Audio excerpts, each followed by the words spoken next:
Magandang araw sa inyong lahat. Ako nga pala si Alexa Cristel Galan, ang leader ng ikalimang grupo. Aming tatalakayin ang ikalimang unit, ang mga uri ng pagpapahayag. Sa panimula, sa estilo ng pagbuo ng pahayag, na ipapakita ang uri nito kung paglalarawan, paglalahad, pagsasalaysay at pangangatwiran. Katunayan, bawat isa'y naiiba sa paraan ng pagpapahayag o di kaya sa presentasyon. Narito ang mga uri ng pagpapahayag. Ang unang uri ng pagpapahayag ay ang paglalarawan o deskriptibo. Ang tekstong deskriptibo ay isang pagpapahayag ng impresyon o kakintalang likha ng pandama sa pamamagitan ng pang-amoy, panlasa, pandinig at pansalat.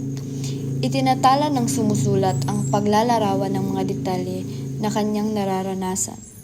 Ito ay naglalayong magsaad ng kabuuang larawan ng isang bagay o pangyayari.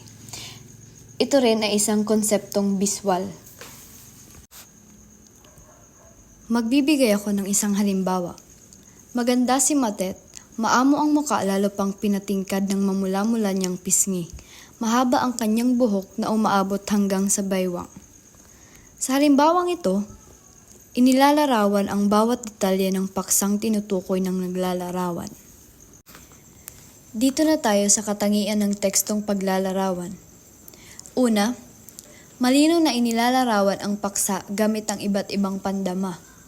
Ang paglalarawan gamit ang iba't ibang pandama ay mahalaga dahil nagbibigay ito ng mas malalim at mas makatotohanang karanasan sa mambabasa. Halimbawa, sa halip na sabihin na, ang hardin ay maganda, mas epektibo ang paglalarawan na, ang matitingkad na kulay ng mga bulaklak ay sumasalubong sa mata, ang matamis na amoy ng mga rosas ay nakakalibang sa ilong, at ang malambot na damo ay nakakagaan sa paa. Sa pamamagitan ng paggamit ng iba't ibang pandama, mas nakakonekta ang mambabasa sa paksa at mas madaling maunawaan ang nararamdaman ng may akda tungkol dito. Pangalawa, ang paglalarawan ay maaaring karaniwan o masining. Bakit kailangan ang paglalarawan ay maaaring karaniwan o masining? Ang pagpili ng uri ng paglalarawan na gagamitin ay depende sa layunin ng manunulat. Kung ang layunin ay magbigay ng impormasyon, ang karaniwang paglalarawan ay angkop. Kung ang layunin naman ay magbigay ng emosyonal na tugon, ang masining na paglalarawan ay ang angkop. Pangatlo, gumagamit ng mga pang-uri, pang-abay at pandiwa ang paglalarawan. Sa pamamagitan ng paggamit ng mga pang-uri, pang-abay at pandiwa, mas magiging malinaw at masigla ang iyong paglalarawan. Mas madaling maiisip ng iyong mambabasa ang eksena o ang taong inilalarawan mo. Pang-apat, ang mga bahagi ng pananalita ay mahalaga sa paglalarawan. Bakit ito mahalaga? Mahalaga ito sa paglalarawan dahil tumutulong sila sa pagbibigay ng malinaw at tumpak na larawan ng isang tao, bagay o pangyayari. Panglima, nagagamit ang imahinasyon sa paglalarawan. Ang imahinasyon ay isang mahalagang bahagi ng paglalarawan dahil nagbibigay daan ito sa iyo na lumikha ng mga detalyadong larawan sa isipan ng mambabasa. Halimbawa, kung naglalarawan ka ng isang kagubatan, maaari mong gamitin ang iyong imahinasyon upang ilarawan ang amoy ng mamasa-masang lupa, ang ingay ng mga ibon, at ang pakiramdam ng malamig na hangin sa iyong balat. Sa pamamagitan ng paggamit ng mga detalyadong imahe, mas mahusay mong maipapakita ang kagandahan at misteryo ng kagubatan. Pang-anim, kailangan ang kaalaman sa paksa para sa isang epektibong paglalarawan. Bakit ito mahalaga? Ang kaalaman sa paksa ay mahalaga para sa isang epektibong paglalarawan dahil nagbibigay ito ng malalim na pag-unawa sa mga detalye, katangian, at konteksto ng paksang inilalarawan. Dito naman tayo sa proseso ng paglalarawan. Una, pagtingin sa ilalarawan. Kailangang suriin ang bawat anggulo ng paksa. Sa proseso ng paglalarawan, Kailangan nating suriin ang bawat anggulo ng paksa upang makuha ang kumpletong larawan nito. Tulad ng pagtingin sa isang bagay mula sa iba't ibang panig, makakakuha tayo ng mas malinaw na pag-unawa sa paksa. Halimbawa, isipin natin na ilalarawan natin ang isang puno ng mangga. Kung titingnan lang natin ito mula sa harapan, makikita natin ang mga sanga at dahon nito. Pero kung titingnan natin ito mula sa likuran, makikita natin ang puno ng kahoy at ang mga ugat nito. Kung titingnan natin ito mula sa itaas, makikita natin ang hugis ng korona nito. Pangalawa, pagpili ng mga salitang gagamitin. Piliin ang mga salitang gagamitin sa paglalarawan. Sa proseso ng paglalarawan, kailangang piliin ang mga salitang gagamitin dahil ang bawat salita ay may sariling kahulugan at epekto sa mambabasa. Halimbawa, kung ilalarawan mo ang isang puno, maaari mong gamitin ang mga salitang matangkad, malapad at berde. Ngunit maaari mo ring gamitin ang mga salitang matayog, makulay at malago.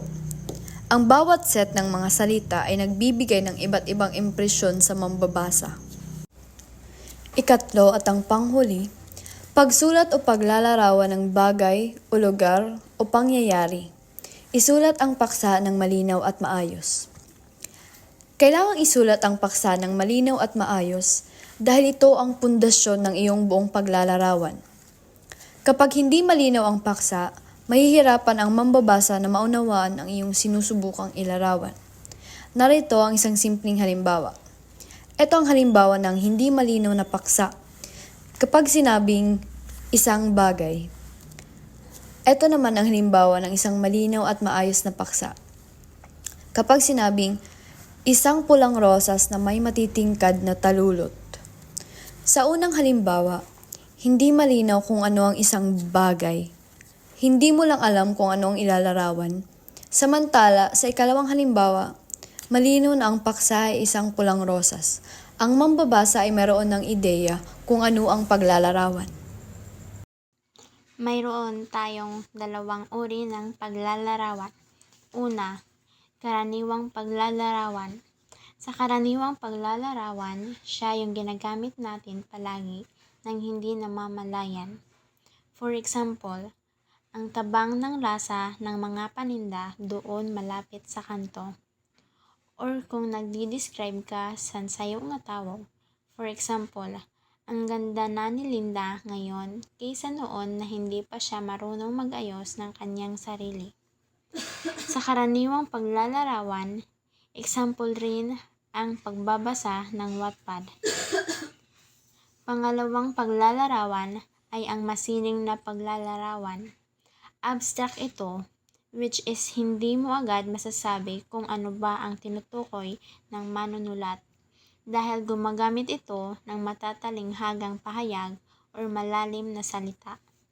For example, bukas palad kong tinanggap na wala na akong salapi. Mga dapat isaisip sa pagsusulat ng talatang naglalarawan. Una, layon. Kailangang malinaw kung ano ang purpose ng gagawing talata at kung paano naiiba ang isang bagay. For example, prutas na dragon fruit, which is naiiba sa ibang klase ng prutas. Ang abot na tanaw. Kung ano lang yung nakikita mo, yun lang din na detalye ang isusulat mo. For example, mula sa ikatlong palapag ng mall, nakikita ko ang mga taong naglalakad at may kanya-kanyang kausap. Pangatlo, mga katangiang namumukod. Kapag naglalarawan ng tao. For example, mas kilala ka sa bansag na palangiting tao at palaging masaya. Pang-apat, ang anyo ng bagay sa kabuuan, meaning specific siya. Tikang sa simula papunta sa kabuuan. For example, ang bahay na tinutulugan ko, gawa ito sa bato, kulay gray ang dingding at ang pinto sa labas. Pagsasalaysay. Sa pagsasalaysay, laging ang layunin ng pagsasalaysay ay magkwento ng mga magkakaugnay na pangyayari, langkap ang mga kalagayan ng tauhan at tagpuan, na pagsusunod-sunod nating talakayin ng bawat detalye ng ating salaysay o kwento, kaya't nasasagot ang mga tanong na ano, sino, saan, kanino, kailan, bakit, maging paano. Ang teksto ay nagpapaliwanag ng mahalagang elemento ng mabisang pagsasalaysay. Binibigyang diin nito ang pangangailangan ng malinaw na pag-uunay ng mga pangyayari, detalyadong paglalarawan ng mga tauhan at tagpuan, at mga tamang pagkakasunod-sunod ng mga pangyayari upang maging kaaya-aya at makabuluhan ng kwento sa mambabasa. Ang mahusay na paggamit ng mga salitang maglalarawan ay susi sa paglikha ng isang kwentong bubuhayin ang imahinasyon at damdamin ng mambabasa. May 3 uri ang hanguan ng isasalaysay. Una ay ang sariling karanasan. Ang sariling karanasan ay mula sa buhay. May malalim tayong kaalaman tungkol sa mga detalye ng mga pangyayari, kaya mas madali nating maipaliwanag at may kakayahan tayong magbigay ng karagdagang impormasyon at damdamin na mas lalalim sa kwento. So, sa ganitong karanasan, mas maganda ang hakbang para mapagtibay ang kasanayan sa pagsusulat at pagsasalaysay. Ikalawa ay ang sa narinig o napakinggan sa iba. So, hindi masama na isalaysay ang kwento ng ibang tao, basta't ang layunin mo ay positibo at makatarungan. Kaya dapat biglang isang manunulat, dapat may responsibilidad ka sa paraan ng pagpapahayag ng mga karanasan ng tao. Dapat maayos at makatarungan ang pagtalakay ng mga karanasang ito para hindi magdulot ng misinterpretation or pananakit sa mga taong involved. Tapos bilang manunulat, may tungkulin ka rin para gamitin ang kakayahan mo sa tamang paraan, lalo na pag nagsusulat about sa buhay ng iba.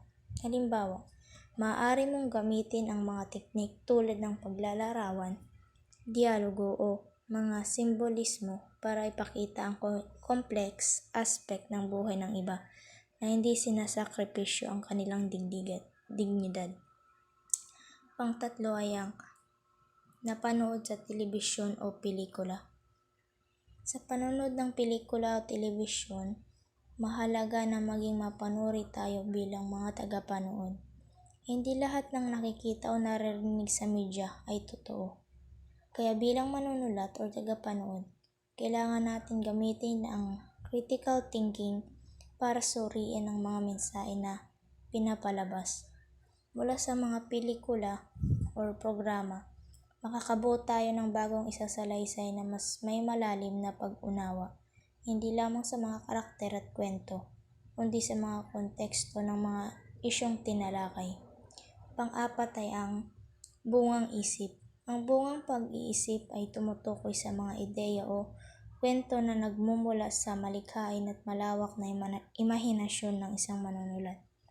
Sa pamamagitan ng pag-isip ng manunulat, nakakagawa siya ng mga hindi karaniwang salaysay na hindi batay sa mga karaniwang karanasan. Pwedeng pagsamahin ng manunulat ang mga elementong kathang-isip, pantasya at mga hindi pangkaraniwang pangyayari para makapagbigay ng bagong pananaw at karanasan. Ang bungang isip ay isang malalim na pagsasaliksik sa mga ideya na nagpapalawak ng ating pag-unawa sa mundo.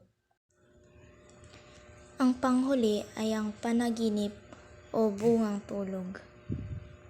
Ang panaginip o bungang tulog ay bunga ng malikhain at aktibong imahinasyon ng isang tao habang natutulog. Para sa mga may malikot na imahinasyon, ang panaginip ay maaaring magbigay ng mga sagot sa mga tanong sa buhay, kapareho ng takot, pangarap o mga emosyonal na issue. Sa ganitong paraan, ang bungang tulog ay isang kasangkapan para sa personal na paglago at gabay sa ating mga desisyon.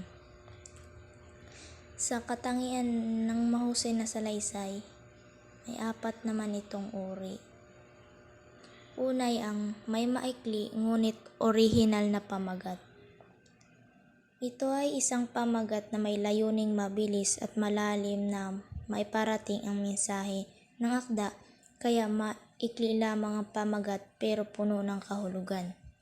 Dahil sa kabutihan nito, ang maikling pamagat ay madaling mag-sink in sa isipan ng mambabasa at pwede ring makapagbigay ng hint o gabay sa pangunahing tema o kwento. Ang pwedeng maging halimbawa sa maikling pamagat ay pangalan ng pangunahing tauhan. Kung ang pamagat ay pangalan ng tauhan o tumutukoy sa karanasan ng tauhan. Pangalan ng lugar. Kung ang tumutukoy ay isang lugar, halimbawa, lungsod ng Paglimos. Pangalawa ay ang nakikitang kahalagahan, paksa o ng pangunahing diwa. Sa isang mahusay sumulat, nagagawa niyang maipakita ang kahalagahan ng kanyang paksa o diwa ng kwento sa daloy ng mga pangyayari sa akda. Binibigyang diin ng pahayag ang kahalagahan ng isang malakas na tema o pangunahing ideya, paksa o pangunahing diwa sa isang kwento. Ang isang mahuhusay na manunulat ay mabisang maipapakita ang kahalagahan ng tema. Ito sa buong daloy ng mga pangyayari sa akda. Sa esensya, binibigyang diin ng pahayag na ang pangunahing ideya ng isang magandang kwento ay dapat na malinaw at palaging pinatitibay sa pag-unlad ng balangkas. Ang tema ay hindi lamang sinasabi. Ipinakikita ito sa pamamagitan ng mga kilos ng mga tauhan at mga pangyayari sa loob ng kwento. Ang pangatlo ay ang maayos at diretsyong na ipapakita ang mga pangyayari ayon sa pagkasunod-sunod nito. Ito ay ang sentral na ideya o mensahe ng kwento na nagbibigay ng layunin o direksyon sa mga pangyayari. Sa pamamagitan ng maayos na pagsusulat at tamang pagkakasunod-sunod ng mga pangyayari, nagiging mas madali at mas epektibong pag-unawa ng mga mambabasa sa mensahe ng akda. Halimbawa, sa isang kwento, ang paksang diwa ay tungkol sa pagkakaroon ng pag-asa sa gitna ng paghihirap. Kung ang manunulat ay maayos na nailahad ang mga pangyayari sa kwento, mga pagsubok na hinarap ng tauhan, ang kanyang mga nararamdaman at pag-iisip, at mga hakbang na ginawa para malampasan ito, magiging mas malinaw sa mambabasa kung paano umiikot ang buong kwento sa tema. Panghuli ay ang hindi nakakabagot ang simula at wakas ng salaysay. Ang kahalagaan ng isang nakakaakit na simula at wakas ng isang salaysay. Ang isang mahusay na likhang kwento ay dapat makaakit sa mambabasa mula sa simula at mag-iwan ng pangmatagalang impresyon sa konklusyon o wakas. Ipinakikilala ng mga simula ang pangunahing tunggalian o problema. Suliraning iiral sa kabuuan ng akda. Samantalang ang wakas ay nagbibigay ng pakiramdam ng resolusyon o isang nagtatagal na pag-iisip. Kakintalang maiwan sa mga mambabasa na mananatili sa isipan ng mambabasa. Sa madaling salita, parehong mahalaga ang simula at wakas upang mapukaw ang interes ng mambabasa at lumikha ng isang di malilimutang karanasan sa pagkukwento. Mga elementong nakakapagpaganda sa diwa ng salaysay. Una, ang tauhan. Sila ang mga bida ng ating kwento. Sa pamamagitan nila, nabubuhay ang kwento at naipapakita ang mga pangyayari. Pangalawa, ang tagpuan. Ito ang lugar at panahon kung saan nangyayari ang kwento. Mahalaga ito dahil binibigyan nito ng kahulugan ang mga eksena. Pangatlo, may banghay tayo. Ito ang daloy ng mga pangyayari mula simula hanggang wakas. Pang-apat, ang tunggalian. Ito ang mga problema o sagabal na kinakaharap ng mga tauhan. May kasukdulan din tayo kung saan pinakamataas ang tensyon sa kwento. At syempre, ang tema o paksa. Ito ang pangunahing mensahe na gustong iparating ng kwento. Ang huling elemento ay ang wakas. Dito natin makikita kung paano nalutas ang mga problema sa kwento. Lahat ng elementong ito ay nagtutulong-tulong para maging maganda at makabuluhan ang isang kwento. Pag-usapan naman natin ang iba't ibang uri ng salaysay. Una, ang maikling kwento. Ito ay maikling salaysay na may simula, gitna at wakas. May mga tauhan at tagpuan ito. Pangalawa, ang alamat. Ito ay kwento tungkol sa pinagmulan ng mga bagay, lugar o pangyayari sa isang lugar.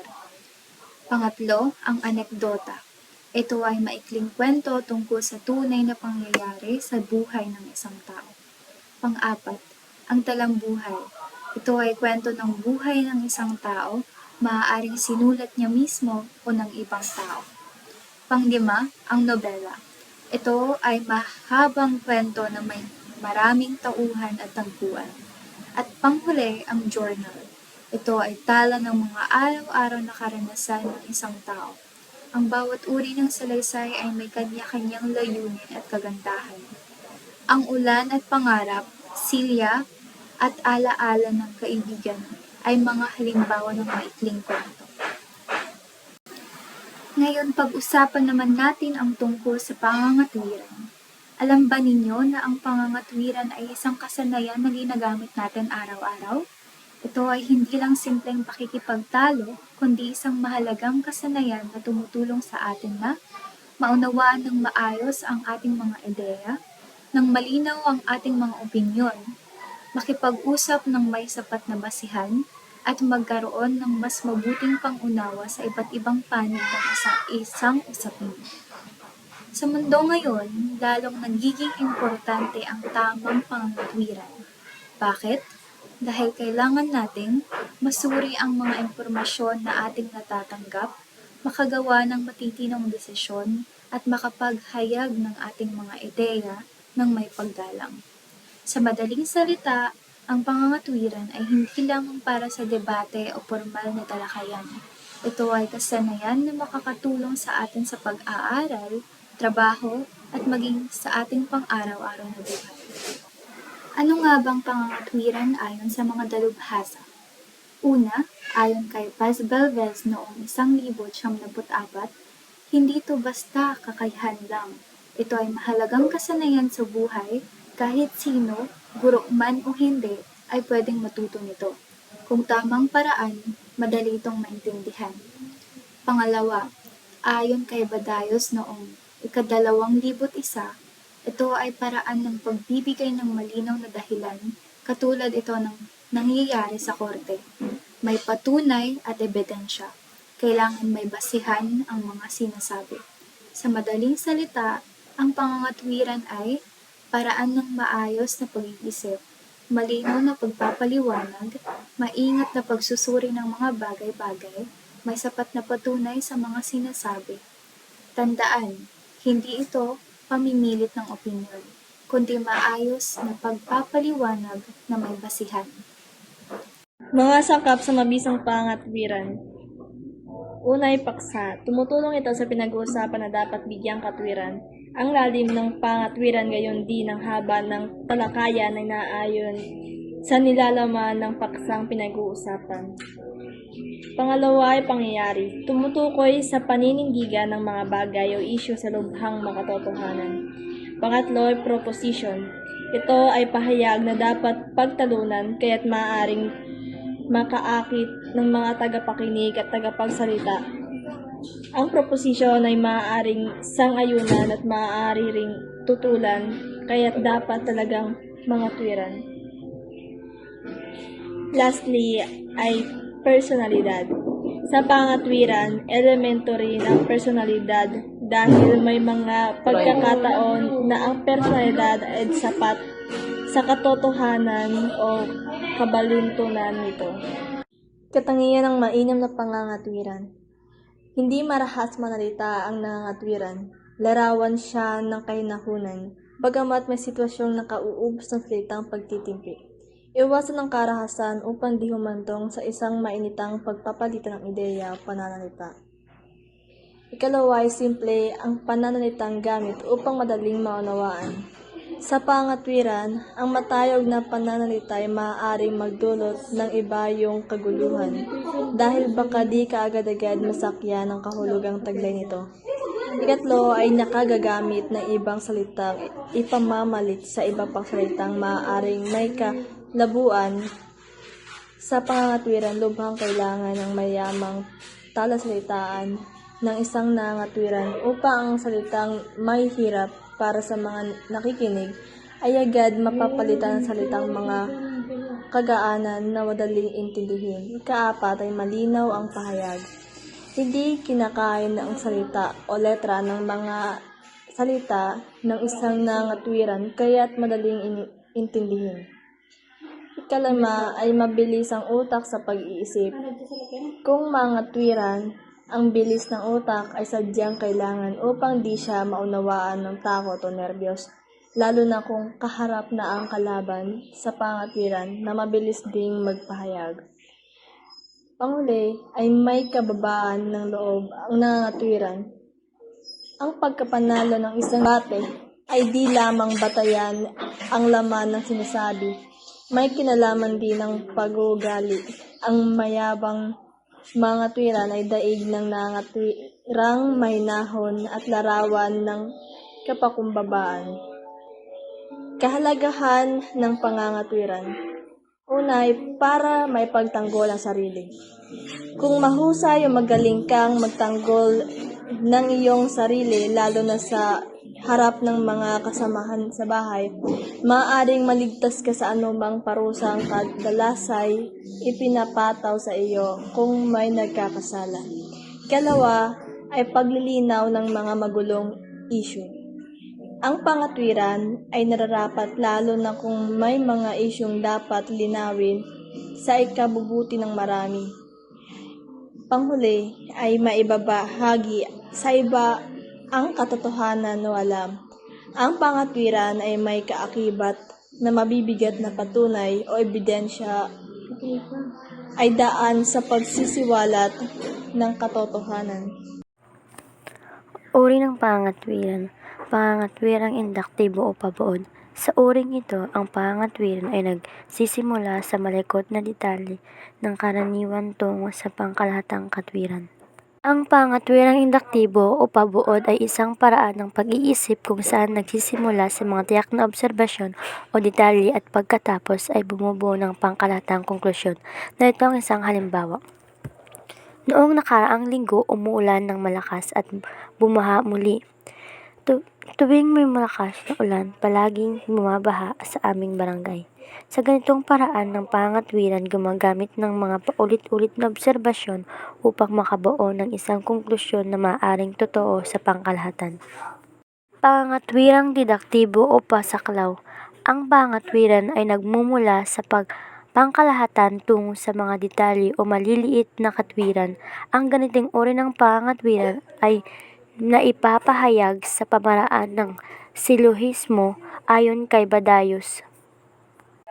Ang pangangatwirang didaktibo o pasaklaw ay isang paraan ng pag-iisip na nagsisimula sa isang pangkalatang prinsipyo o kaalaman at ginagamit ito upang makabuo ng tiyak na konklusyon.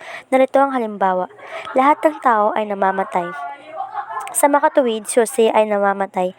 Sa ganitong uri ng pangangatwiran, ang konklusyon ay luhilikal na sumusunod mula sa mga naunang pahayag o premisa.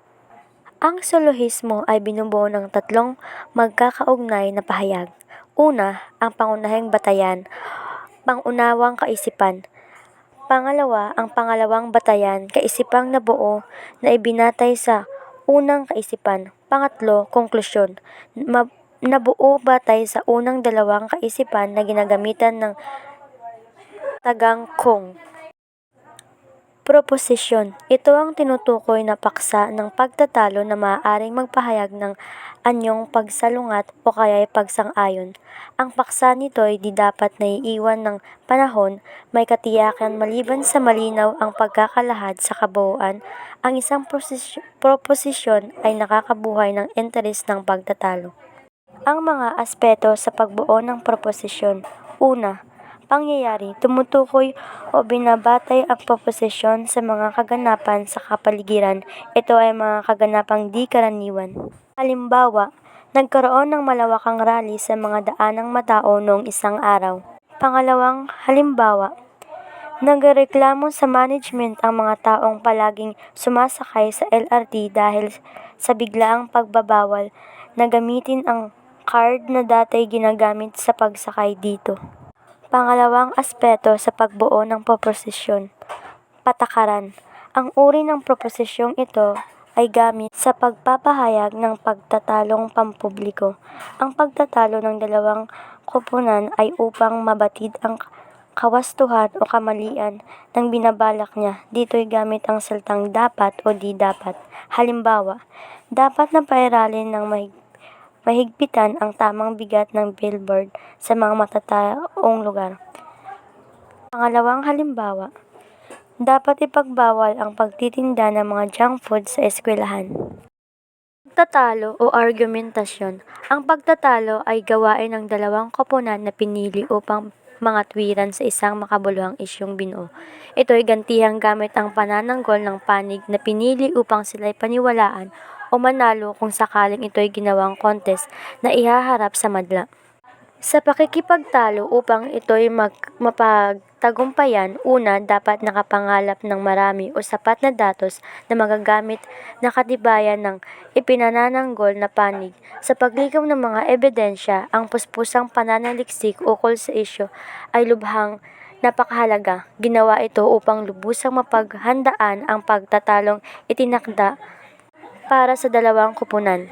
Ikalawang pagtatalo, ang ibayang pagsasanay ay nararapat din upang walang anumang suliraning dito'y lumabas. Ang pagsasanay kasabay ng pagkakabisa ay lubhang kailangan upang maalis sa kanila ang anumang kabang bumabalot. Mahalaga rin ito upang ma-develop sa bawat koponan ang tibay ng dibdib o damdamin at ang wala sa sarili. Dahil sa ganitong uri ng pagtatalo, di naaalis ang insultuhan o di kaya'y pagpapainit ng ulo ng kalaban. Sa pangkalahatan, sa argumentasyon, ang pangangalap ng mga datos, ang pagsasanay at paghahanda ng sarili ay kailangan kung ang hangad ay tagumpay. Ayon kay Argante noong taong 2000, ang pagtatalo ay isang sining ng gantihang katwiran o matuwid ng dalawa o higit pa na magkasalungat na panig tungkol sa isang paksa. Ito ay sining dahil hindi maaaring batukan lang ng bato ng impormasyon. Sabi niya, may dalawang uri ng pagtatalo, ang formal at di formal. Una, ang formal na kung saan ang paksa ay masining na pinag-uusapan at masusing pinagtatalunan.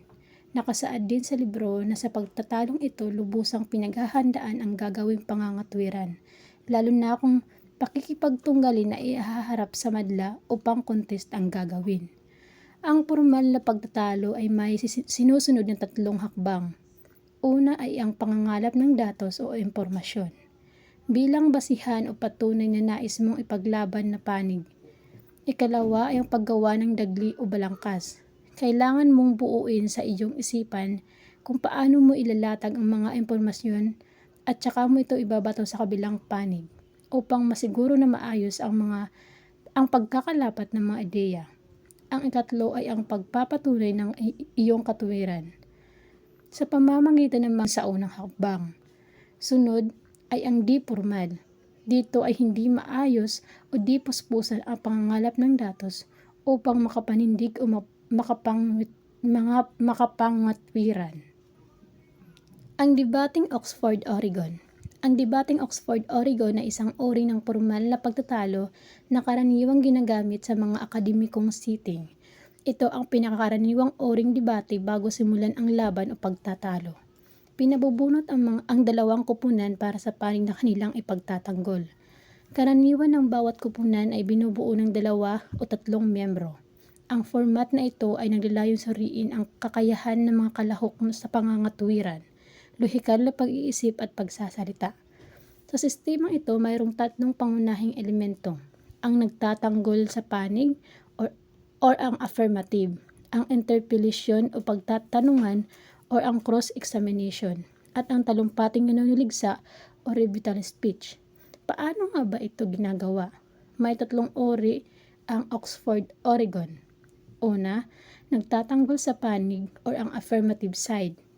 Ang unang bahagi ng debate ay ang pagtatanggi o pagsuporta sa isang tiyak na proposisyon.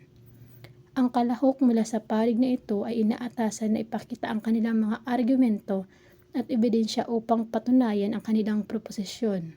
Kadalasan, ang mga argumentong ito ay dapat nakabatay sa mga katotohanan, datos at iba pang mapagkakatiwalaang impormasyon.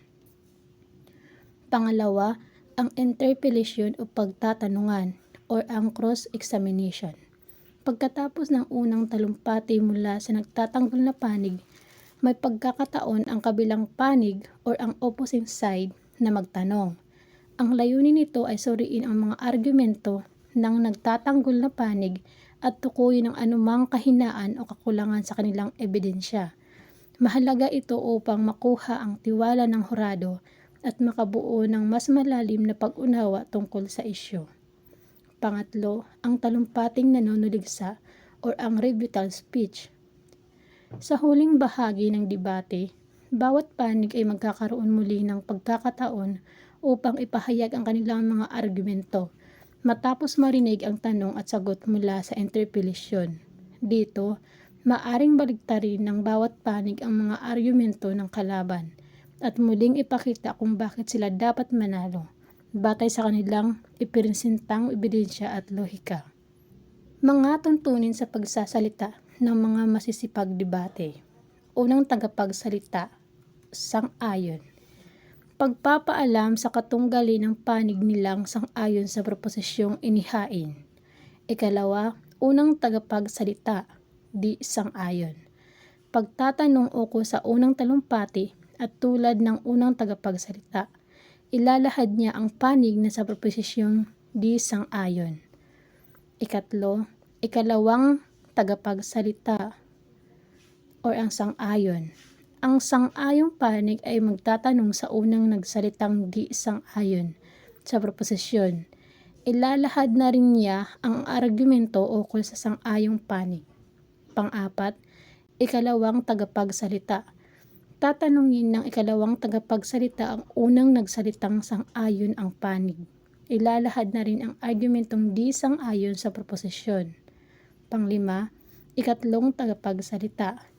Siya ay nakapanig sa sang-ayon na magtatanong sa ikalawang tagapagsalita ng di sang-ayon. Ilalahad na rin ang sariling argumentong sang-ayon sa proposisyon. Pang-anim, ang ikatlong tagapagsalita o ang di sang-ayon. Panig na di sang-ayon na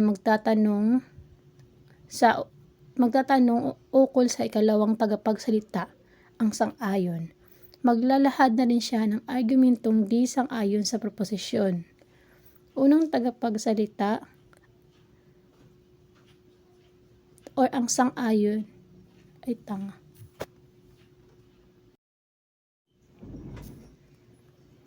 Mga tuntunin sa pagsasalita ng mga masisipagdebate. Unang tagapagsalita o ang sang-ayon. Pagpapaalam sa katunggali ng panig nilang sang-ayon sa proposisyong inihain. Ikalawa, unang tagapagsalita, ang di sang-ayon. Pagtatanong ukol sa unang talumpati at tulad ng unang tagapagsalita, ilalahad niya ang panig na sa proposisyon.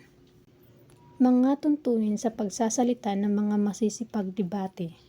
Unang tagapagsalita o ang sang-ayon. Pagpapaalam sa katunggali ng panig nilang sang-ayon sa proposisyong inihain. Ikalawa, unang tagapagsalita, ang di sang-ayon. Pagtatanong ukol sa unang talumpati at tulad ng unang tagapagsalita, ilalahad niya ang panig na sa proposisyon. Pangatlo, ikalawang tagapagsalita. Ang sang-ayong panig ay magtatanong sa unang nagsalitang di sang-ayon sa proposisyon. Ilalahad na rin niya ang argumento ukol sa sang-ayong panig. Ang pang-apat, ang ikalawang tagapagsalita. Tatanungin ng ikalawang tagapagsalita ang unang nagsalitang sang-ayon ang panig. ilalahad na rin ang argumentong di sang-ayon sa proposisyon. Ikalima, ang ikatlong tagapagsalita. Siya'y panig sang-ayon na magtatanong sa ikalawang tagapagsalita, ang di sang-ayon.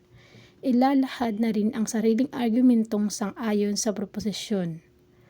Ikatlong tagapagsalita. Siya'y panig di sang-ayon na magtatanong ukol sa ikalawang tagapagsalitang sang-ayon. Maglalahad na rin siya ng argumentong di sang-ayon sa proposisyon. Pang-anim, unang tagapagsalita. Ang panig ng sang-ayon ay bibigkas ng kanyang talumpating nagtutuligsa o nagpapabulaan sa sinabi ng kabilang panig. Ang ilang minutong pagpupulong ay gagawin bago isunod ang talumpating nagtutuligsa o nagpapabulaan sa sinabi ng kabilang panig. Pampito, unang tagapagsalita. Ang panig ng sang-ayon ay bibigkas ng kanyang talumpating nanunuligsa o nagpapabulaan sa sinabi ng kabilang panig. Ang panghuli ay ang unang tagapagsalita, ang di sang-ayon. Ang panig ng di sang-ayon ay bibigkas ng kanyang talumpating nanunuligsa sa sinabi ng kabilang panig.